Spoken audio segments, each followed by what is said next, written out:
Hi friends, అందరికీ నమస్తే. Welcome back to our channel. ఈరోజు మనం చూడబోయే రెసిపీ పన్నీర్ కట్లెట్. పైన క్రంచీగా, లోపల సాఫ్ట్గా, టేస్ట్ అయితే చాలా బాగుంటుందండి. మీరు కూడా ఒకసారి తప్పకుండా ట్రై చేయండి.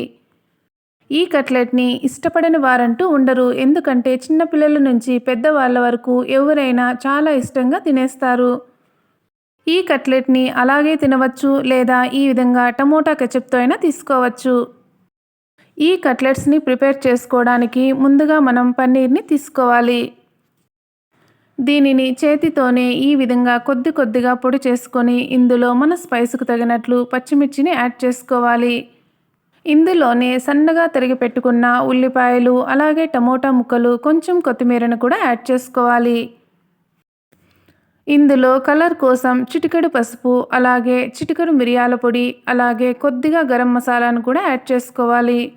మనం పన్నీరు అలాగే చేయడం వల్ల విరిగిపోతాయి కాబట్టి మనకు బైండింగ్ కోసం 2 స్పూన్ల వరకు కార్న్ఫ్లోర్, అలాగే 2 స్పూన్ల వరకు రైస్ ఫ్లోర్ కూడా యాడ్ చేసుకోవాలి.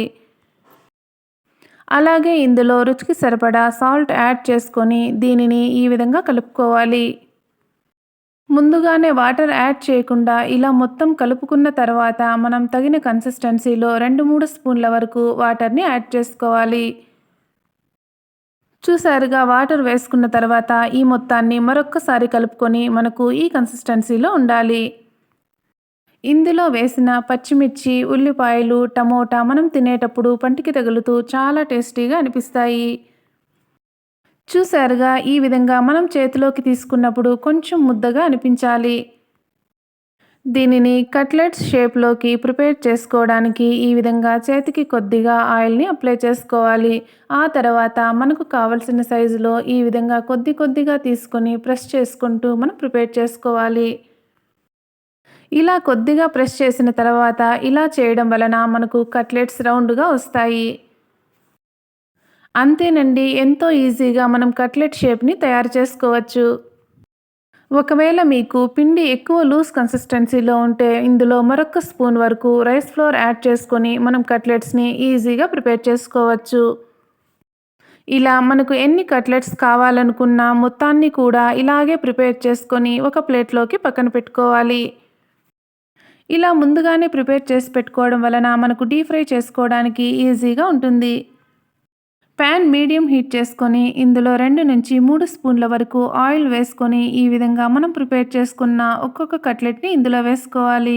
హై ఫ్లేమ్లో అస్సలు పెట్టకుండా ఈ విధంగా మీడియం టు లో ఫ్లేమ్లోనే ఫ్రై చేసుకోవాలి. ఇలా లైట్గా కలర్ చేంజ్ అయిన తర్వాత కట్లెట్స్ని నెమ్మదిగా రెండొక వైపుకు టర్న్ చేసుకోవాలి. పిల్లలు డిఫరెంట్గా స్నాక్స్ కావాలనుకున్నప్పుడు, లేదా ఎవరైనా గెస్ట్లు వచ్చినప్పుడు ఇలా 10 నిమిషాల్లో ప్రిపేర్ చేయండి, చాలా ఇష్టంగా తినేస్తారు. ఇలా కలర్ వచ్చేంత వరకు ఫ్రై చేసుకొని ఈ కట్లెట్స్ని మనం ప్లేట్లోకి తీసుకుందాం. చూసారుగా, తక్కువ ఆయిల్తో, తక్కువ ఇంగ్రీడియంట్స్తో ఎక్కువ టేస్టీగా మనం ఈ పన్నీర్ కట్లెట్స్ని ప్రిపేర్ చేసుకోవచ్చు. ఇలా సింపుల్గా టేస్టీగా చేసుకునే మరిన్ని రెసిపీస్ కోసం మన ఛానల్ని తప్పకుండా సబ్స్క్రైబ్ చేసుకోండి. పక్కనే ఉన్న బెల్ ఐకాన్ క్లిక్ చేయండి.